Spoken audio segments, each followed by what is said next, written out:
समाचार पत्र दैनिक जागरण संपादकीय संरचनात्मक सुधारों की प्रतीक्षा में शिक्षा। लेखक गिरीश्वर मिश्र, पूर्व कुलपति एवं पूर्व प्रोफेसर। नई शिक्षा नीति को लागू हुए 1 वर्ष पूरा हो गया। यह संतोष का विषय है कि लगभग 3 दशकों के बाद भारत ने अपने लिए शिक्षा व्यवस्था की पड़ताल की और नई शिक्षा नीति के रूप में उसका एक महत्वाकांक्षी मसौदा तैयार किया। भारतीय शिक्षा के इतिहास में यह घटना इसलिए भी महत्वपूर्ण है कि इसका आयोजन खुले मन से शिक्षा से जुड़े सभी पहलुओं पर गौर करते हुए किया गया। ऐसा करना इसलिए ज़रूरी हो गया था क्योंकि शिक्षा जगत की समस्याएं लगातार इकट्ठी होती रही और सरकारी उदासीनता के चलते कुछ नया करने की गुंजाइश नहीं हो सकी। परिणाम यह हुआ कि आकार में विश्व की एक प्रमुख वृहदाकार शिक्षा व्यवस्था तदर्थ रूप में चलती रही।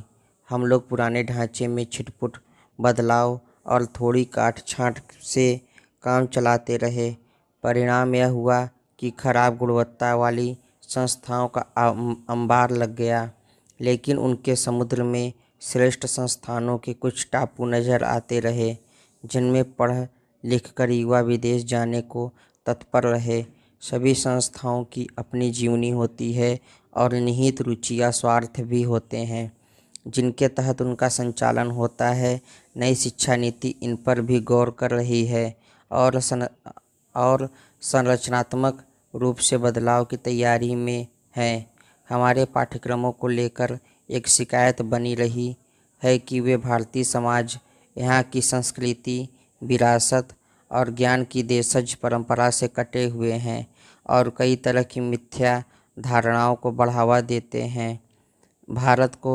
भारत में ही हाशिए पर पहुंचाते हुए ये पाठ्यक्रम एक संशयग्रस्त भारतीय मानस को गढ़ने का काम करते रहे हैं। यहाँ यह नहीं भूलना चाहिए कि भारतीयता का आग्रह किसी तरह की अवैज्ञानिकता का या कट्टरपंथी दृष्टि की विश्व विजय की अभिलाषा नहीं है, क्योंकि भारतीय विचार व्यापक है और उसका समावेश करने वाले उनमें मनुष्य या प्राणी मात्र की चिंता है और वे पूरी सृष्टि के साथ जुड़कर जीने में विश्वास करते हैं। योग और आयुर्वेद का ज्ञान और उनकी प्रक्रियाओं का स्वास्थ्य और मानसिक शांति पाने के लिए महत्व जगजाहिर है और उनकी स्वीकृति भी है। नई शिक्षा नीति को भारत केंद्रित बनाने का संकल्प लिया गया तो वह न केवल शिक्षा में भारत को पुनर्स्थापित करने के लिए था, बल्कि मनुष्यता के लिए जरूरी समझकर किया गया।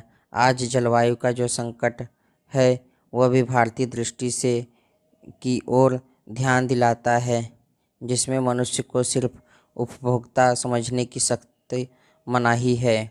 भारत केंद्रित शिक्षा वस्तुतः मनुष्य और जीवन केंद्रित शिक्षा है और वह उन मूल्यों के प्रति समर्पित है जो सह अस्तित्व, सहकार और परस्पर सहयोग को जीवन शैली में स्थापित करती है।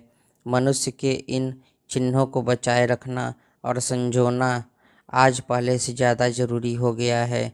पूरी शिक्षा व्यवस्था को इन्हीं के संदर्भ में आयोजित किया जाना चाहिए। इनके स्रोत अभी भी जीवन और समाज में मौजूद हैं। अपेक्षा के कारण वे कुछ कुमहला जरूर गए हैं, पर उन्हें हरा भरा किया जा सकता है।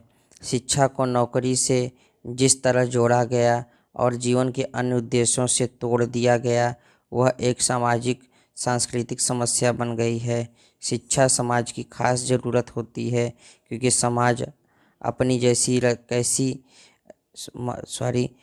समाज अपनी कैसी रचना करना चाहता है, इसका विकल्प शिक्षा द्वारा तय होता है।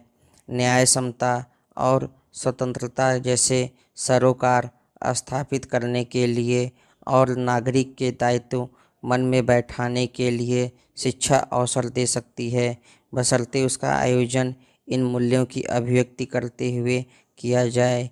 इसके लिए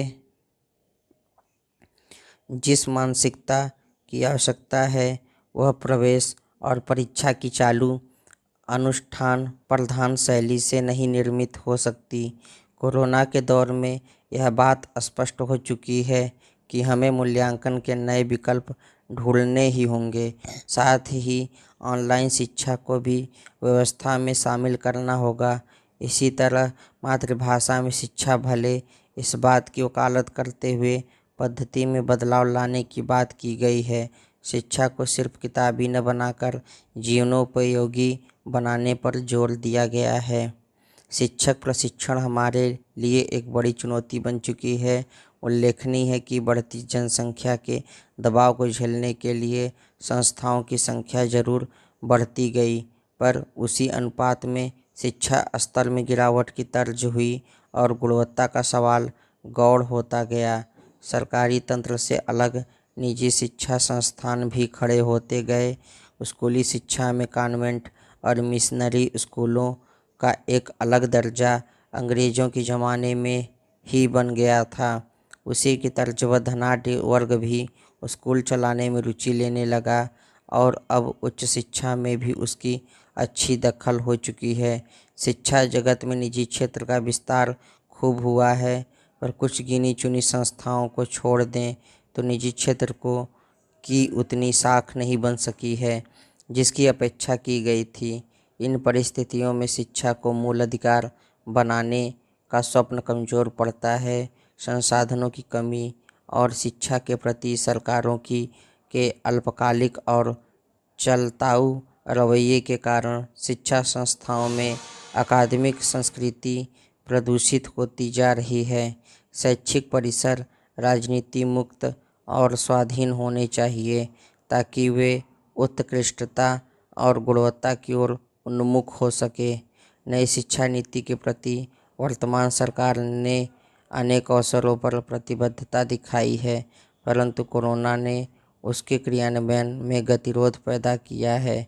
नई शिक्षा नीति को लेकर शिक्षा जगत में वेबिनारों की सहायता से जागृति फैली है, भ्रम दूर हुए हैं और लोगों में आशा का संचार हुआ है।